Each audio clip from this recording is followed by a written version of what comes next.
सभी दर्शकों को नमस्कार।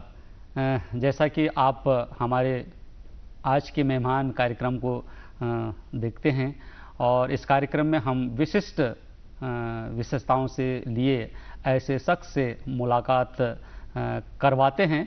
आज भी हम इसी तरह की एक शख्स से मुलाकात करवाएंगे।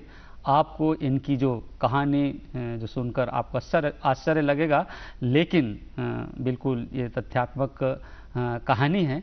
और आज के मेहमान में हमारे साथ हैं सुश्री डॉक्टर जयमती कश्यप। तो जयमती कश्यप मैडम, आपको बहुत बहुत स्वागत करते हैं हमारे स्टूडियो में। और सबसे पहले तो आपसे जानना चाहेंगे कि जैसा कि आप कभी मतलब पाठशाला गए नहीं और आप बहुत सारी डिग्रियां ले चुकी हैं, पीएचडी भी कर चुकी हैं और शासकीय सेवा में भी कार्यरत हैं। देश के विभिन्न क्षेत्रों में कई ऐसे बड़े बड़े जो सेमिनार हैं उनमें आपकी सहभागिता रही है। तो सबसे पहले तो मैं आपसे जानना चाहूँगा कि बस्तर के मतलब किस क्षेत्र से, क्योंकि हमारा जो बस्तर है केरल प्रदेश से बड़ा है और 7 जिले हैं, तो आप किस क्षेत्र से मतलब आपका जो जन्म हुआ है, आपका बचपन कहाँ बीता है? मेरा जन्म सर नारायणपुर में हुआ। एक छोटा सा गांव है।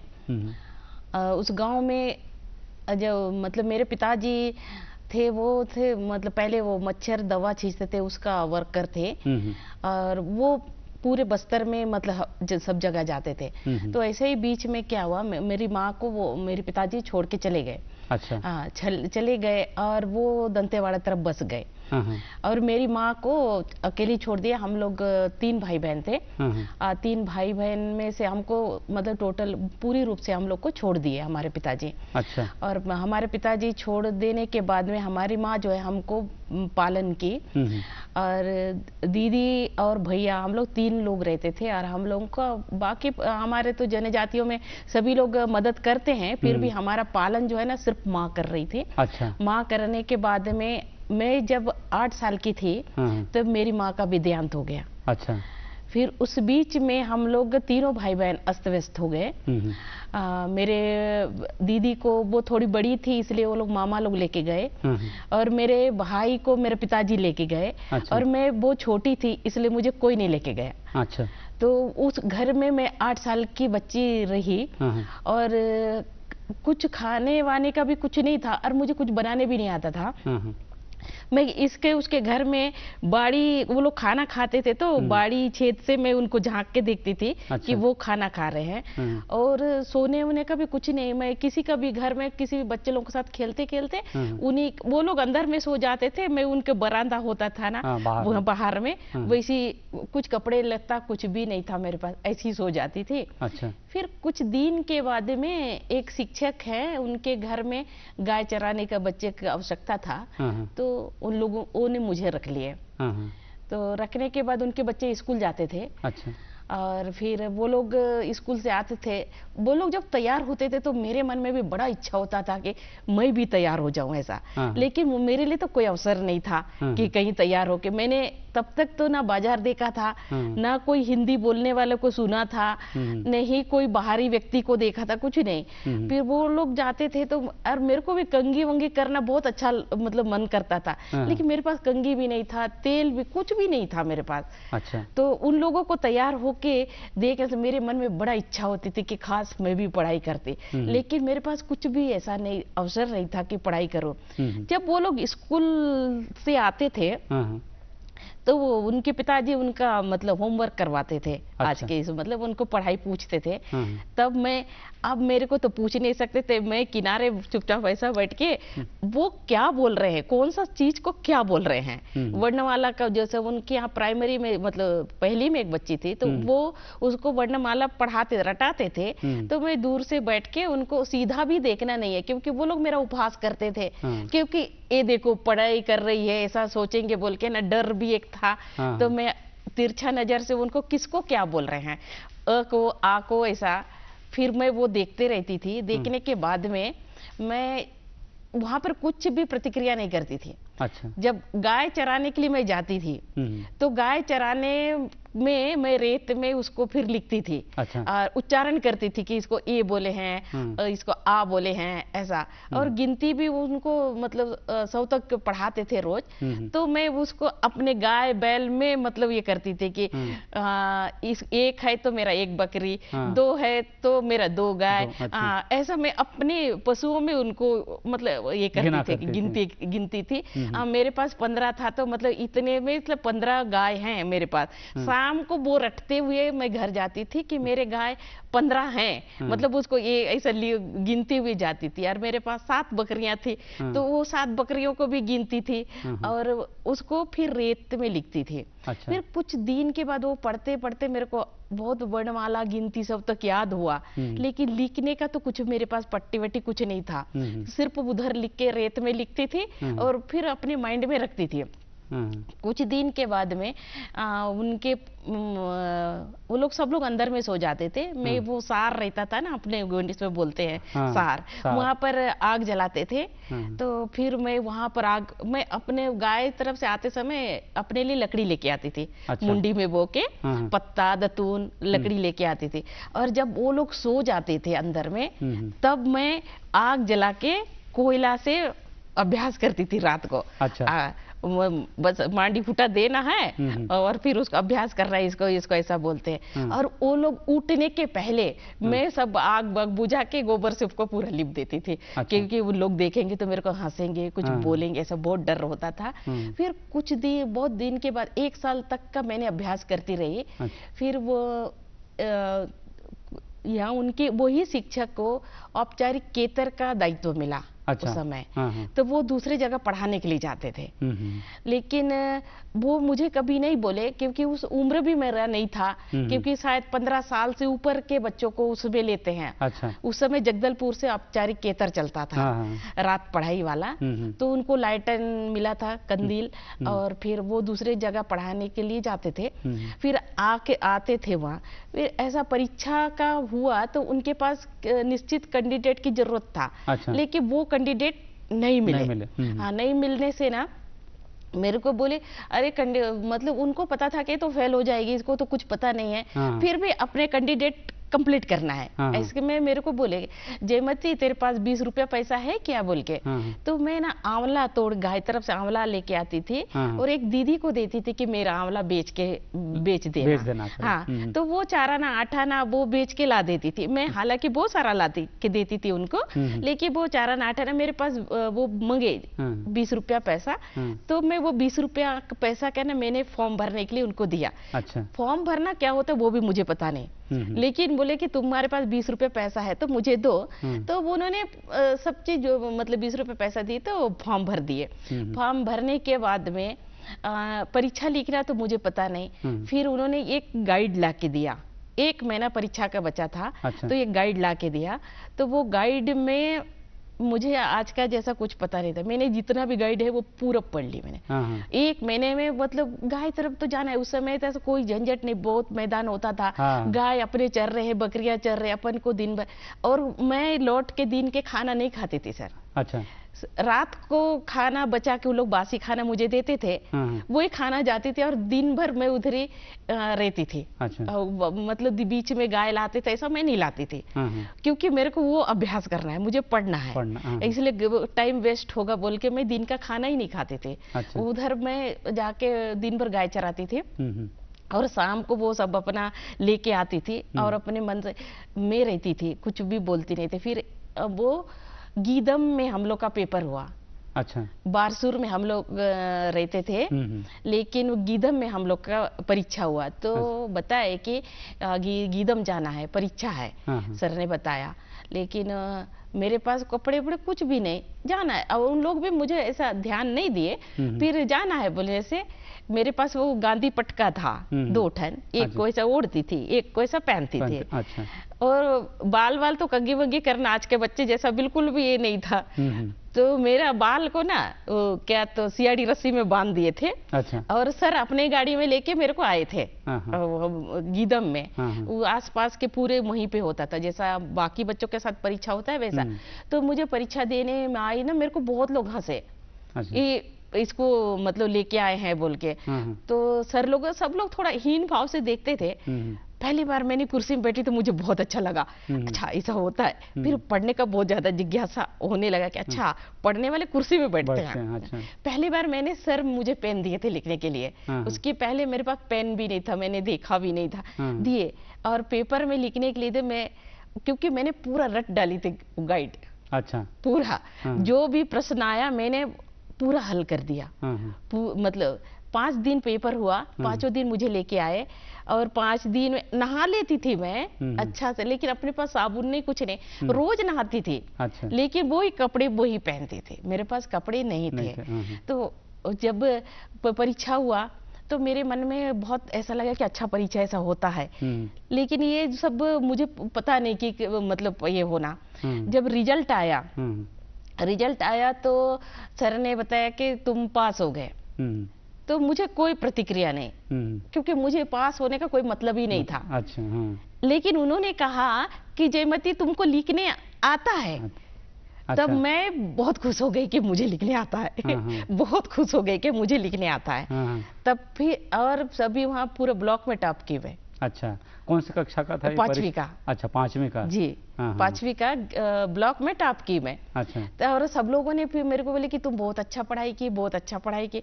लेकिन मैं कहीं पर भी स्कूल गई नहीं ना, मतलब कोई शिक्षक भी मुझे नहीं पढ़ाए। अब वो जिनके पास रहती थी वो भी मुझे नहीं पढ़ाए।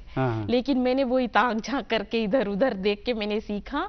और वो गाइड जो है वो पुराना वाला गाइड दिए थे। 5वीं का उसमें औपचारिकेतर का पूरे पाठ्यक्रम, मतलब औपचारिकेतर क्या मतलब पाठशाला का ही पूरा पाठ्यक्रम रहता था।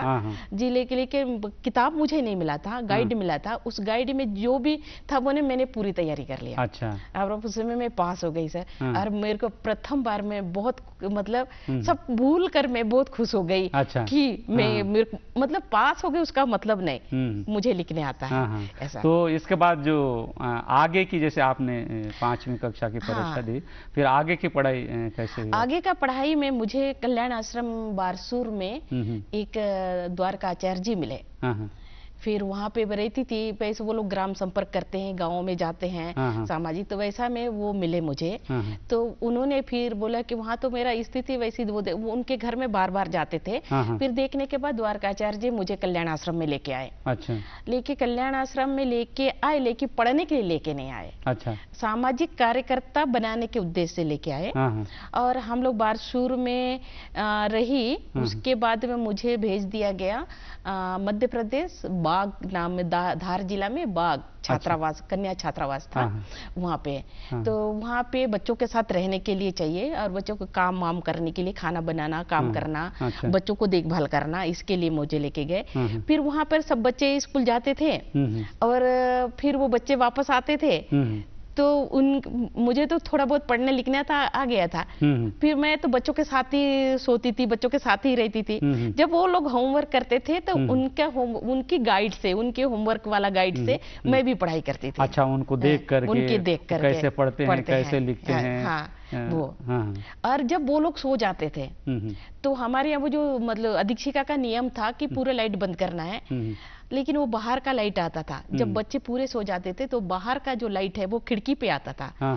तो बच्चे सो जाते थे, उनका बस्ता मेरे पास होता था। मैं खिड़की में खड़े होकर पढ़ती थी मैं। अच्छा। रात को 2:30 बजे तक पढ़ाई करती थी।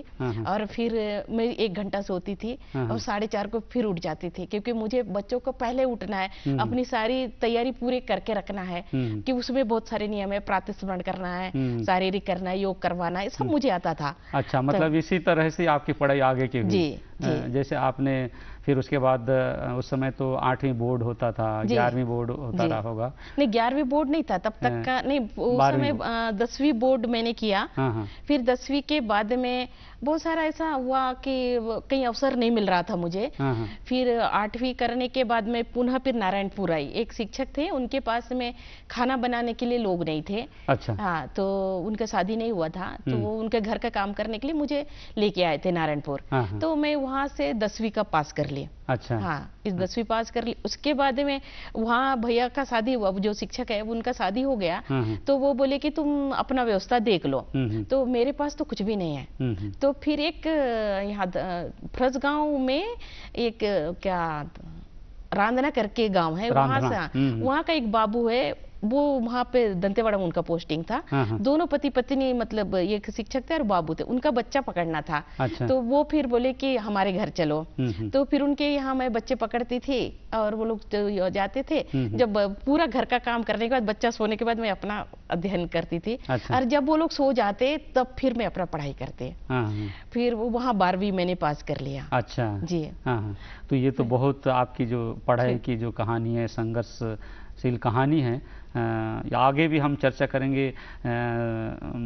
तो जयमती कश्यप, आप जैसे कि दूरस्थ ग्रामीण क्षेत्र से भी हैं और वहाँ के मतलब अपने जो रीति रिवाज है, परंपरा में सबको भी जानते हैं और यहाँ के बोली भाषा गोंडी भी जानती हैं, हल्बी भी जानती हैं। तो हम बीच में एक छोटा सा आपसे कोई गोंडी गीत भी सुनना चाहेंगे। ठीक है। मतलब हमारे यहाँ जो शादी होता है और हमारे यहाँ जो है ना, अब ये परंपरा है, क्योंकि बेटी को हम लोग ना बारात के साथ नहीं देते हैं। वो बेटी को हम लोग बाद में जो लोग हैं आपस से उसकी सहपाठी लोग, वो लोग छोड़ने जाते हैं। और छोड़ने के बाद घर तक नहीं जाते हैं, बीच में एक मैदान होता है, वहाँ पे बेटी सौंपते हैं। तो मैं आपको गोंडी में बेटी सौंपने वाला एक मतलब गीत सुनाती हूँ।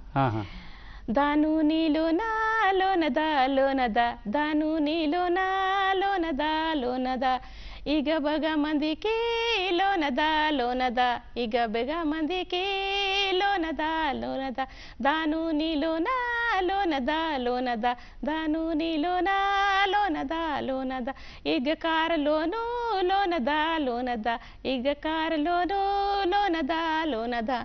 मतलब वो जो बेटी को सौंपने जाएंगे, वो बारात पक्षों को ना आलोचना करते हैं कि ये घर अच्छा नहीं है, ये बर अच्छा नहीं है, ये जो कार लोने, ये घास का घर है, तो यहाँ कैसा रहेगी, ऐसा आलोचना करके ना अपनी सहपाठी लोग उनको, लड़की को गीत के माध्यम से बताते हैं। दुल्हन को आने जाने के बाद आपको कई परेशानियां आ सकती हैं, वो उससे आप कैसे निपट पाएंगे, है कि नहीं? जैसे कि हम अभी आपके जो 12वीं कक्षा तक की पढ़ाई, जैसे अभी आपने कौन कौन सी कॉलेज भी किया, फिर उसके बाद डिग्री, स्नातकोत्तर की डिग्रियां प्राप्त की हैं, कौन कौन से सब्जेक्ट में आपने एमए किया है? फिर मैं वहाँ पे 12वीं पास करने के बाद नारायण दंतेवाड़ा से फिर से मेरा जैसे थोड़ा सा व्यवहार में ठीक था, ऐसा मुझे लगता है। तो क्या हुआ, वहाँ नारायणपुर में छात्रावास है, कन्या छात्रावास, वहाँ के अधीक्षिका के भी 2 लड़कियां थे। तो वो 2 लड़कियों को संभालने के लिए मुझे मैम ने बोला कि खबर चिट्ठी लिखी थी कि जयमती बहुत अच्छी है, उनका मार्गदर्शन और उनका संरक्षण मुझे बहुत अच्छा प्राप्त हुआ। तो वो बोले कि तुम यहाँ आ जाओ मेरे पास में, ये छात्रावास में मेरी 2 लड़कियां हैं, मेरे को ड्यूटी जाना रहता है, तो इनके साथ थोड़ा देखभाल करेगी बोल के। तो वो लोग वहाँ, उनके घर फिर से मैं नारायणपुर में आई। नारायणपुर में आने के बाद में वो मैडम के साथ में, भारती नाग मैडम है, उनके छात्रावास में रहती थी, मतलब उनके क्वार्टर में रहती थी। फिर ऐसा में मतलब बीए फर्स्ट ईयर और बीए सेकंड ईयर का मैंने तैयारी कर लिया और पास कर लिए। बीए थर्ड ईयर के लिए मैं तैयारी कर रही थी, तो ये शिक्षाकर्मी 2098 का वैकेंसी निकला। अच्छा। फिर सब बोले कि मेरे सहपाठी लोग भी बोले कि वैकेंसी मुझे पता नहीं, लेकिन फॉर्म भरना है, फॉर्म भरना है। तो मैं बोली चलो भरते हैं, मतलब गुरुजी बनने के लिए वो भी पता नहीं, लेकिन ये फॉर्म भरना है, तो हमने भर दिया। हाँ, शिक्षाकर्मी मेरा आदेर में मेरा पोस्टिंग हुआ। तो मैं सोचने लगी कि मतलब उतना दूर कितना है वो पता है, हालांकि मैं अबूझमाड़ में पूरा घूम चुकी थी पहले से, फिर भी मेरे को लगता पैदल उतना दूर जाना आना ऐसा। फिर कुछ कारण ऐसा था कि वो सूची रद्द हो गया। फिर रद्द होने के बाद नया सूची नारायणपुर में निकला। नया सूची में मेरा प्रॉपर DNK में मेरा पोस्टिंग हुआ, शिक्षा कर्मी वर्ग 3 में। आपने जैसे शिक्षा प्राप्त की, थोड़ा सा हम आपके देख संघर्षशील कहानी तो है। MA जो स्नातकोत्तर डिग्री है, कौन कौन से विषय में आप? मैं फिर उसके बाद MA मतलब कि BA होने के बाद में कोंडागांव में इतिहास में MA किया मैंने। फिर हिंदी साहित्य में MA किया। अच्छा। फिर उसके बाद राजनीति विज्ञान में MA किया। फिर भूगोल में MA किया। अच्छा। फिर ग्रामीण विकास में MA की। फिर समाज शास्त्र में MA की। फिर प्राचीन इतिहास में। अच्छा। फिर इसमें लोक प्रशासन में। अच्छा। फिर उसके बाद ने मैंने PhD किया। अच्छा।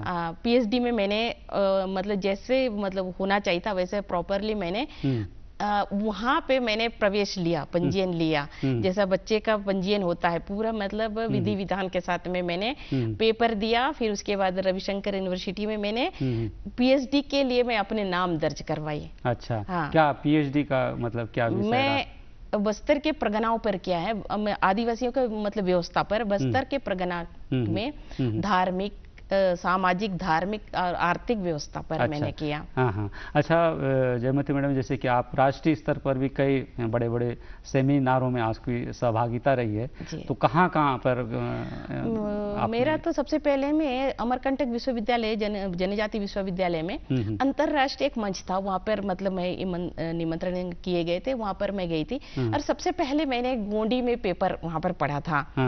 तो बाहर के जो लोग हैं वो बहुत अंग्रेज लोग भी आए हुए थे, तो उनको लग रहा था कि ये गोंडी में पहले बार पेपर, उसके पहले गोंडी मुझे आता है लेकिन लिख के भी मैंने कभी नहीं लेके गई थी, लेकिन मैं वहाँ गोंडी में पेपर लिख के अच्छा लेके गई थी और गोंडी में ही मैंने पढ़ा।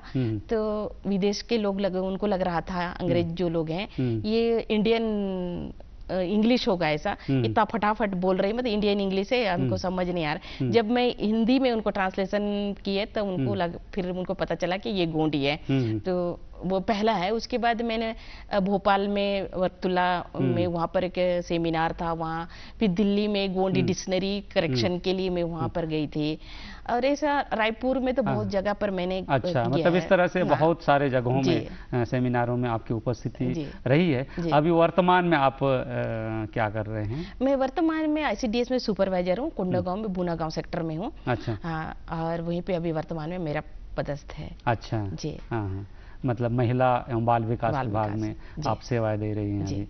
हाँ। तो अभी जैसे शिक्षा के क्षेत्र में जैसे नौकरी तो कर रही हैं, और शिक्षा के क्षेत्र में क्या?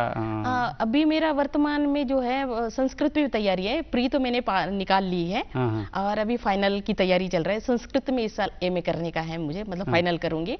और उसके बाद मेरे को 2 सब्जेक्ट में और करना है, एक तो है मनोविज्ञान में करना है, और यहाँ का मतलब बात कर रही हूँ कि मानव विज्ञान में मुझे भी करना है, क्योंकि मानव विज्ञान में करने से मैं अपने समाज की बहुत सारी जो चीजें हैं, तथ्य हैं, उसको जान पाऊंगी। इसलिए 2 विषय पे, एक तो मनोविज्ञान में और मानव विज्ञान में मतलब मेरे को PG करने का बहुत इच्छा है। भगवान जिस दिन भी अवसर देगा मैं उसे भी कर लूंगी। हाँ। तो जयमती कश्यप जी, आपके साथ बात तो अगर करते जाएंगे तो कभी खत्म नहीं होगा, क्योंकि आपकी जो कहानी है विचित्र किस्म की कहानी है और बिल्कुल तथ्यात्मक है। आज आपने हमारे स्टूडियो में आकर अपनी पूरी जो जीवन की कहानी है उसके बारे में आपने बताया, इसके लिए आपको बहुत बहुत धन्यवाद। धन्यवाद सर। जय सेवा सर।